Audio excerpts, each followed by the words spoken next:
recurrent fever, cough and cold is a perennial problem. I mean, it disturbs the parents quite a lot, and they come and ask us as to why my child is suffering over and over again.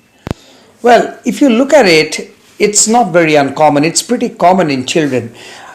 Children actually gain their immunity initially from the breast milk that the baby gets, and also from a lot from the placenta. So the antibodies from the mother are passed into the baby through the placenta and the breast milk, and that actually lasts for about a year or so, and the levels go down, and you need a certain amount of antibodies to protect your little one from different infections.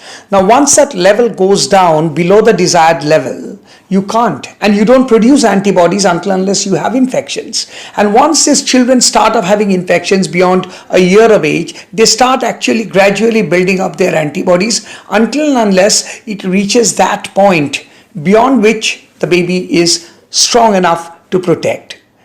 And in this intermediate period, when the baby's antibodies went down, the mother's and the baby didn't build up, or didn't build up sufficiently. In this intervening periods, babies do suffer from recurrent cough, cold, fever, vomits, loose stools. Along with that, you have to understand that the baby is exposed to the environment. So lots of infections all around. So the baby picks up, especially from the school, passes it on to the next child, and then to the next child, and it comes in a vicious circle back to the baby within the next 2-3 weeks. This is why children do suffer from recurrent such infections. Now, what is it that we can do?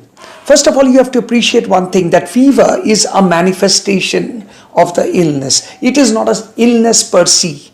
So, if you have a cough and a cold and a pneumonia, you can have fever. If you have urinary infection, you can have fever. So fever is not, it's a symptom. It is more a symptom rather than a disease. So don't get worried so much of the fever. Just remember one thing. Number one, we got to understand why the fever is happening. And most often it is due to a viral infection, which you can hardly avoid except two things. One is breast milk from the very beginning, so baby gets immunity. And the second is appropriate vaccinations. And this is true not only for virals, but also for bacterial diseases like pneumococcus, which causes pneumonia.